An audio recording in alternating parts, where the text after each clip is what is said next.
A'udzu billahi minasyaitonir rajim. Bismillahirrahmanirrahim. Assalamualaikum warahmatullahi wabarakatuh. Para hadirin kaum muslimin di mana bae ayana anu nonton atau ngadangukeun ieu channel anu kusim kuring dipihormat tur dimuliakeun ku Gusti Allah.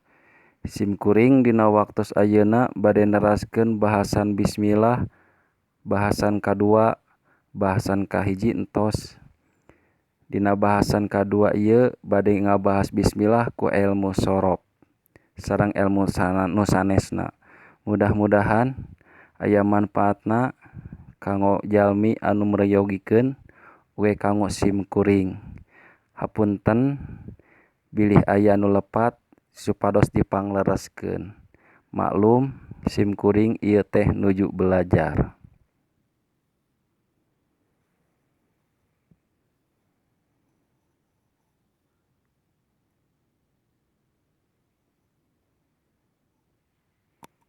Bismillahirrahmanirrahim. Urang kawitan ngabahas bismillah ku ilmu sorop. Dina ngabahas bismillah ku ilmu sorop aya dua pendapat ulama. Hiji menurut ulama Basroh. Kadua menurut ulama Kufah. Nu kahiji menurut ulama Basroh lapad bismi teh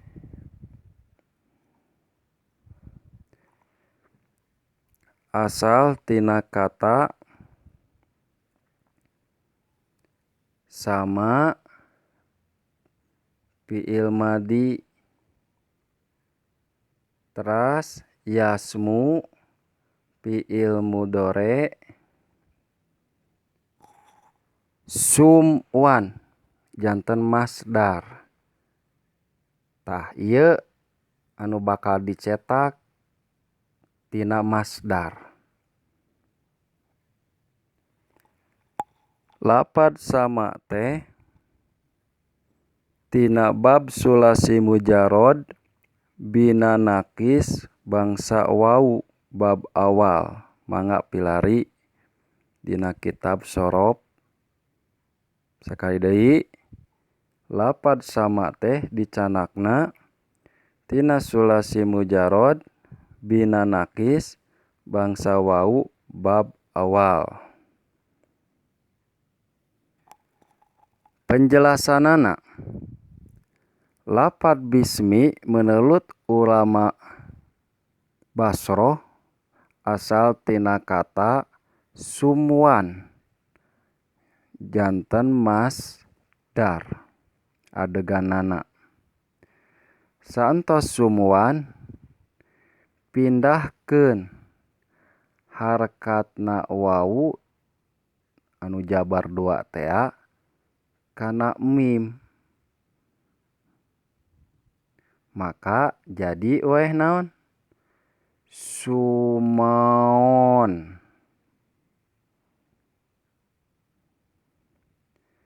Saentos sumaon tumiba huruf dua anu disukunkeun. Naon? Huruf wawu sareng alif.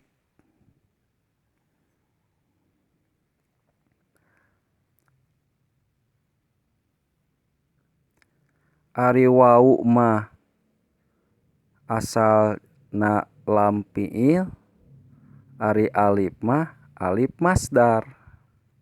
Maka buang wawu, wawuna kusabab iltiqa'u sakinain. Tumiba sukun dua. Buang we wawuna, maka jadi suman. Saentos suman tahpipkeun atau entengkeun huruf sinna, maka buang baris sin. Maka jadi naon? Jadi esman. Saentos esman aya huruf anu sukun mati nyata huruf sin. Eta sin supaya hirup deui maka kedah ditulungan ku huruf anu hirup. Dongkapkeun hamzah wasol. Maka jadi isman. Saentos isman didongkapkan hamzah wasol berarti sin hirup deui. Maka dongkapkeun huruf anu ngajeerkeun nyaeta B. Dina waktos dongkap huruf B ngajeerkeun berarti hamzah wasol dibuang deui. Nah bet dibuang deui kan tadi mah nulungan wungkul, tos nulungan mah diteraskeun ku huruf B. Maka jadi naon? Jadi bismin. Nah, hiji cenah tah ngajadi menurut ulama basroh. Janten lapat bismin. Nah, teu jadi bismi engke dipayun bakal dijelaskeun. Tos, ayeuna urang bahas menurut ulama Kupah.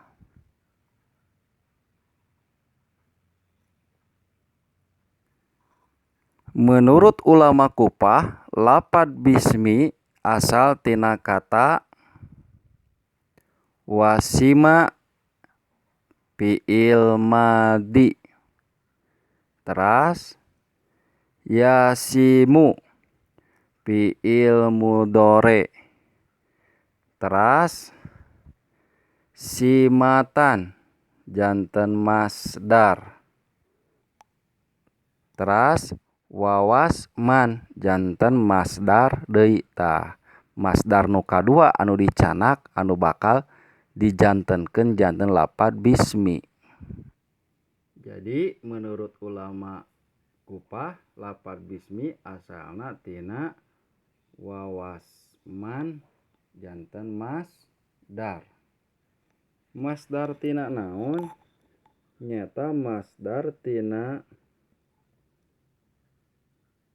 sulasi mujarod bina nakis bina misal sakali deui menurut ulama Kupah lapat bismi teh nyandakna tina lapat wawasman asal segat masdar. Masdar ti mana? Nyata masdar tina sulasi mujarod bina misal bangsa wau. Sakali deui tina sulasi mujarod bina misal bangsa wau. Mangga buka tina kitab Shorof Kaelani. Saentos wawasman kumagi aya wau dua sami diharkatan pilih salah sahiji. Cenak anu asal nu asli nyaeta wau nu kadua jadi wasman. Saentos wasman buang wauna supados litahfif atau enteng. Jadi kumaha? Jadi esman. Saentos esman sin mati maka kedah didongkapkeun huruf anu nulungan supados eta sin hirup deui maka dongkapkeun hamzah wasol. Jadi naon? Jadi isman. Saentos isman berarti sin hirup deui ditulungan ku hamzah wasol. Maka tujuan urang hayang ngabentuk janten lapat bismi maka dongkapkeun huruf jar atau huruf anu sok ngajeerkeun nyaeta B. Dongkap huruf B berarti hamzah wasol dibuang deui. Jadi naon ayeuna? Jadi bismin. Nah, ngajadi kan? Nah, engke tina bismin bakal berubah jadi lapat bismi. Ke penjelasanana di luhur. Tina dua pendapat ulama ieu anu nyetak lapat bismi anu langkung unggul menurut ulama saha? Aya salah sawios ulama anu kapendak ku sim kuring nyata ulama Fathul Muin dina bab bismillah nerangkeun heula ilmu sorof bahwa ulama anu nyetak lapat bismillah anu langkung unggul nyata menurut pendapat ulama Basroh anu nyanak tina fiil madi sama. Kusabab lapat sama ieu bimakna al-a'la hartosna luhur. Jadi Gusti Allah teh anu maha luhur. Jenengan cocok sareng jenengan Gusti Allah. Tapi menurut ulama bas kupah mah lapat wasima bimakna al-alama hartosna ciri. Matak pami dicanak tina lapat wasima kirang cocok sabab maknana wasima kana ciri maknya Gusti Allah bimakna ciri kan teu cocok. Anu cocok mah nyata bimakna luhur. Gusti Allah anu maha luhur. Kumaha kartos? Tah eta name lapat bismi. Ayeuna urang nyetak lapat Allah. Lapat Allah menurut ilmu sorof asal kata tina lapat aliha fiil madi. Santos aliha janten ya lahu fiil mudore. Santos ya lahu janten ilahan janten masdar. Maknana atau hartosna teh nyaeta anu sok disembah. Urang nyanak penjelasanana tina lapat ilahan.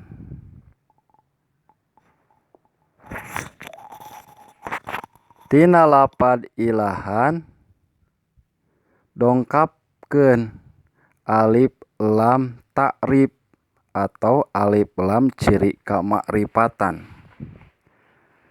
Maksudna alif lam makrifat nyata kalimah khusus sanes kalimah umum. Ilahan mah masih keneh kalimahna umum. Didongkapkeun alif lam maka kalimahna atau lapatna janten khusus. Dongkapkeun alif lam ciri kamakrifatan maka janten al ilaha. Saentos al ilaha pindahkeun harakatna hamzah kana lam maka jadi alilaha. Saentos alilaha buang hamzahna supados litakhfif atau enteng maka jadi alilaha. Saentos alilaha sukunkeun lam anu awal lam nu kadua diharkatan tujuanana bade diidgomkeun sabab syarat idgomkeun atau ngawinkeun dua huruf anu sarua anu salah sahiji kudu disukunkeun anu kaduana diharkatan maka jadi allaha. Santos allaha kawinkeun huruf lam dua jadi hiji bari nganggo tasdid bari ditafkhimkeun atau dikandalkeun macana jadi allaha. Saentos allaha jantenkeun mubtada maka jadi lapat Allahu. Nah ari mubtada dijantenkeun mubtada sabab ieu lapatna mufrad mencil. Ari mubtada nyata kanggo ngaropakeun hiji lapad anu di awal. Kumaha kartos? Tah beres panginten lapad Allah. Ayeuna urang hijikeun. Tadi lapad bismin, ayeuna lapad Allahu.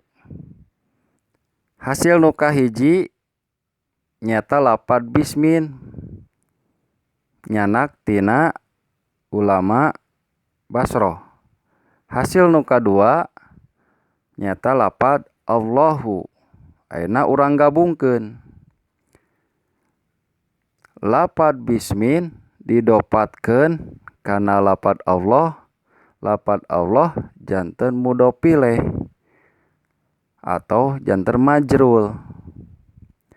Lapad bismin janten anu ngajeerkeun sajumlahna huruf jar jeung majrul jadi mudhof ileh. Mana mudhof? Lapad bismin. Mana mudhof ileh? Lapad Allah. Syaratna mudhof nyaeta kedah ngabuang kana tanwin. Nyata JR2 dina huruf mim. Digantos ku JR. Syarat mudhof pileh nyata kedah tina PS berubah janten JR. Maka ngajadi kalimah Bismillahi. Nah, kumaha kartos? Rieutnya. Abi oge rieut. Tapi eta karieut teh lamun teu daek belajar mah moal bisa. Ayeuna urang teraskeun kana lapad Ar-Rahmani. Teraskeun. Lapad Ar-Rahmani menurut ilmu sorof sateu acan dibahas, urang asalkeun heula. Asalna Ar-Rahmani buang alif lamna ciri kama'rifatan maka janten Rahmanin. Saentos Rahmanin asal kata tina fiil madina nyaeta rohima, teras fiil mudorena yarhamu, teras masdarna rohmatan, teras isim fa'ilna fahuwa rohmanun.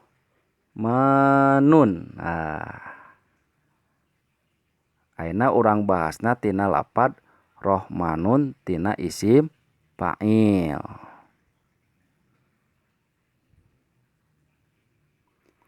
Janten asalna lapad ar-Rahmani teh tina isim fa'il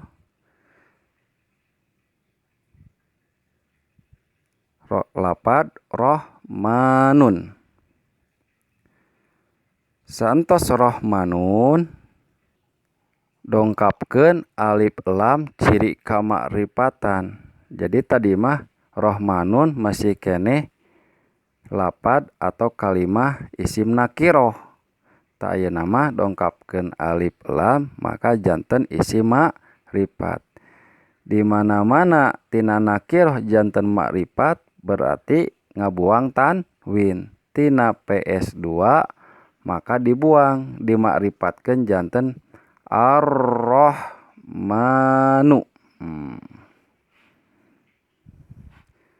Santos Ar-Rahmanu supados langkung ringkes eta dina huruf mim aya alif tos tipayun dina tajwid tos diterangkeun. Ayeuna urang terangkeun deui. Maka buang alifna supados langkung ringkes eta lapad maka jadi maka jadi ar-Rahmanu. Saur katerangan al-alamah latuh dapu abadan, bahwa ciri mah ulah dibuang salalawasna. Lapad ar-Rahmanu asalna aya alif, ayeuna alifna dibuang litahpib, tapi ciri nama ulah leungit, maka tangtungkeun jabarna. Jadi jabar nangtung. Nangtungna jabar tuduh kana ciri alif nangtung, bahwa asalna tina alif, maka tangtungkeun jabarna. Maka jadi ar-Rahmanu. Beres tah lapad ar-Rahman tos janten. Nah cenah kan dina bismillah mah ar-Rahmani sanes ar-Rahmanu. Ayeuna urang hijikeun nu tadi hasil anu kahiji kadua bismillahi. Ayeuna bade ngahijikeun kana lapad ar-Rahmanu. Menurut ilmu nahwu kumargi lapad Allahi dijeerkeun, maka lapad anu saterasna kedah dijeerkeun kusabab janten sifat ar-Rahmanu, maka dijeerkeun tungtungna janten ar-Rahmani. Anu ngagaduhan sifatna mana?